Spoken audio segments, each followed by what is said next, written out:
Coming to you live from atop Mount Everest in historic Abbeville, South Carolina, is the Rambling with Rodney show. That's Roddy, R-O-D-D-Y. Whatever. Here's the show. Hey folks, a lot of you have been complaining that I've been fiddling around too much, so I thought to make you happy I've learned to play the fiddle real well. Actually, today's show, if you haven't guessed it by now, we'll be talking with some gentlemen in Abbeville who actually make these fiddles and mandolins. So it's a show I think you're going to enjoy. We'll be talking with Mr. J.D. Ellis, son Rayford, and I have a clue to give you. The last clue in the Mystery Who Am I contest, last one folks, for 1 month free cable. You got to stop and smell the roses. Well, we're here with Mr. J.D. Ellis and son Rayford, and as you notice looking around us, you see a bunch of fiddles. Mr. Ellis, you played a fiddle, is that right? I used to. I don't play none of them. All right, I'm not going to ask you to demonstrate them, but how long did you play a fiddle? For how many years? Oh, about 30 years, I guess. Now, was this one that you played here, sir? Yeah, that's it. Now tell me, you were telling me earlier about the history of this one. How old a fiddle is this? It's over 100 years old. That's my granddaddy Ellis's fiddle. And well, did he play in a band or something like that? I don't know whether he played in the band or not, but he played left-handed. Or does it matter whether would you have to tune it differently if you're left-handed? Now see, I'm totally ignorant when it comes to music. He didn't. He played over the bass strings, where most people that's left-handed would change, put the little strings on this side. So it would be different if you were left. Normally you would change the strings around. But he played over the bass. Now, you told me you've never had a music lesson, right? Rayford, you've never had one? Never have.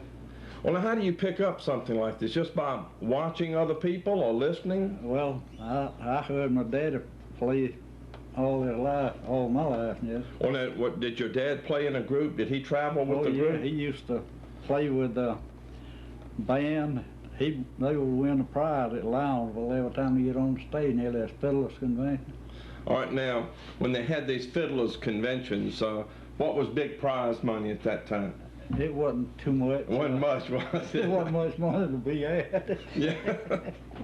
Well, did they have trophies or anything like that? Yeah, they had trophies. So, and like for bands, mainly fiddlers were called, what, did they play mainly, what, square dances? What was? Well, they just play on the stage, you know, each band would get up and play, and they would pick the winners. They'd have judges that would pick the winners.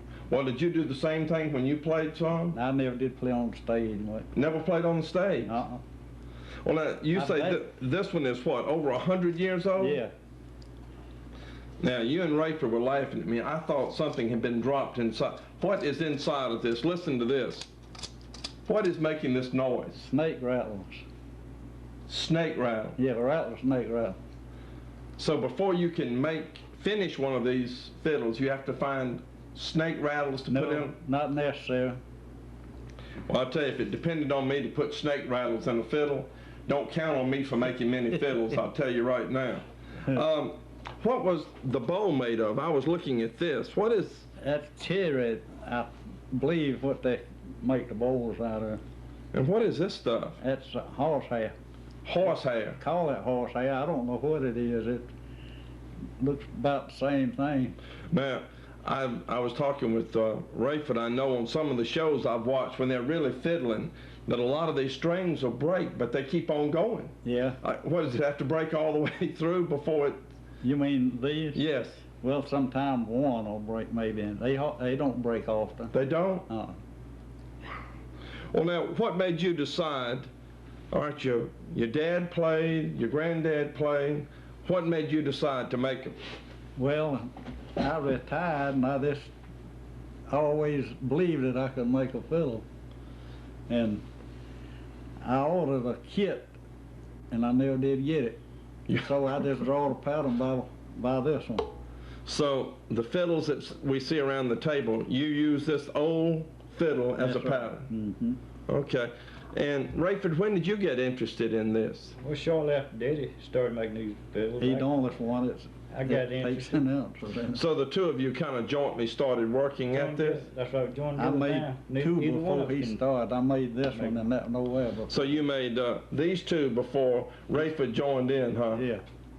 Well, now tell me the process. What you were telling me the first thing you do is you have to find the right type of wood. That's right. What type of wood are we looking for now? Well, the sides and the bottom is maple. Okay, so now this is one of the first ones you made, is that Yeah, right? Yeah, that's maple except the top. All right, so this part would be maple, That's right, and what would the top part be? pine. Pine, and what is the black part? What is it made of? I believe that's maple. I'm making Maple? that. It's maple, Uh-huh. it's maple on that. Okay, Thank and what is the toughest part? Okay, you got your pattern cut now. Talk me through it. What happens, Rayford, from this point on? After you cut your pattern, the toughest part about making a violin is when you cut the sides. You got to cut the sides. You draw this out and then you start And, sanding with a drill and a sand on. Mhm. So you got these sides. Now this is what you were telling me about earlier. You have to get your Boil sides that. thin and boil them in water. And then we got a mold that we made that we put the wood in the mold. You got about 10 minutes to get it in the mold completely, or you have to. So you boil it. actually, this strip of wood here, you have to boil. It's been Boil boiled. it, make it soft. Make it soft. How do you, is it not hot when you work with it? It's hot, but So you work with it very quickly, is that right? after you got about 10 minutes before you. You got about 10 minutes before you, and it'll harden back up on you. You have to take it out. Well, if you ever had wood that would crack during this boiling process and you have to start all over? Yeah, we've had some. We've had break. some crack, break. It's just a chance you take. All right, when you're making this, what is the easiest thing to go wrong so that you have to do that part over again? What was the hardest thing for you to learn when you were making these things? These sides on. The sides, that's the toughest part there. That'd be the hardest part of it, I guess.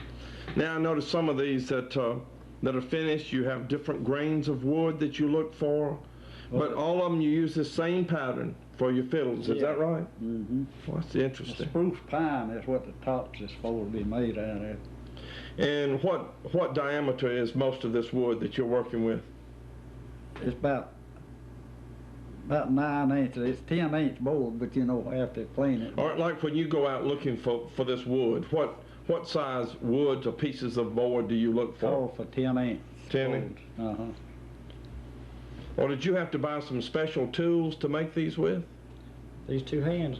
That's it. I mean, there were no No, special. we got drum sanders, which goes on a low drill. It's low drum sanders. We use regular sanding disc, and we use your hand. Sand a lot with your hand. Now this one, instead of making a thing around there, I put a cat head on it. You've got a cat head on this one. All right, let's look at that. So you can put whatever design on this part Yeah, here. wolf head or most anything you want to. And you've completed, how many of you guys completed so far? We got 5 fiddles, and we completed 6 fiddles and 3 mandolins. One mandolin we give to my daddy's brother, Okay. and we gave 1 fiddle to one of my brothers, Mac. Looking now at the back of the one that was Mr. Ellis's granddad here. This is the fiddle. I hear the rattlesnake rattle in there, so we're all right there. Now, when you guys are learning to play it and putting it together, what determines the tone? You were telling me that there are a lot of times you have to go back and make adjustments. What adjustments are you going to have to make on these finished products here? Well, have to adjust the strings to the fingerboard. All right, this is the fingerboard here, Yeah, right? And the bridge, you may have to cut it down somewhere, but get down where you can thread it. All right, so those are the adjustments. All right, It's right. also got a sound post in. We put a sound post in. In where? And sent up It's under on there. that side there, on Yes, the sir. right side always. It's a long stick that has got pressure where we stand it up, so it put pressure on the bottom and top of the fiddle, and that's how you get a lot of your sound. You can move that sound post around and get different sounds also. Well, now, how would you move that around, though, Rayford? I mean, once you've finished this, now it has a sign. What It's is got this? a string on it. We tie a where string you around, pull it up. and we take it down and move that sound post around and pull the string back up and get Oh. it tight. And so periodically you may have to adjust it that way. Is that correct? Well, that's if you want to change the sound on it. It'll make it deeper. It'll make it deeper or lighter. And then the other adjustments, you were telling me you may have to take this on and off several times. I have to trim this down some. You might have to trim it down to get the right length between the fingerboard and the strings. Now, is this the essential difference here, that this is the fingerboard? Is this important, the distance you have here? Yeah, that's very important. That's 10.5 inches. They have to be 10.5 inches. Well, that's what this one is. And that's what we've been making all ours, 10.5 inches long. So the ones you've made, you've assumed that whoever made this one knew what they were doing, and so that's the only pattern you guys have had. Is that right? That's right. And also we got another fiddle that was manufactured by a company. It's 10.5 inches long also. So you assumed that both were 10.5. You went with that. Is that right? That's what we went with. All right. Now, let me just show these folks what an unfinished one looks like here. This is one that, now how much time have you guys spent on this one, say? We've spent about 6 months a piece on each one of them. 6 months? So far. And how much more time do you have left before you can call this finished? About 1 more month. We'll have it right in about 1 more month. So it'll take about 7 months. We could finish them in a day if we just take time to do it. You just haven't got time. But you have to, and everything, most of the sanding and all you do by hand, I would You have to do assume. it by I ripped all hand. the skin off my fingers, sanding them too. But now, how many of these do you want to make? How many do you got? When do you say, okay, we've made enough? Well, about done run out of material. So you make it till you run out of material, huh? Well, I may have to go back to Greenville and get some more if I make it anymore. And you've never sold a one. Haven't sold All of this has been kept within the family. Is that right? That's Mike right, got so far. one Rafe and made him one. I've had people want to buy them, but I hadn't gave them no kind of word yet or not. I'll probably sell some later on. Yeah. Now, Rayford, you play the guitar and the mandolin some, right? Yeah, a little bit. That's right. Now, do you play anything other than the fiddle? I used to play most anything, guitar, mandolin. Anything that had a string? Mm-hmm. And you played it by ear? Yeah. Didn't that hurt your ear? I'm teasing. No. I just thought I'd work that one in there.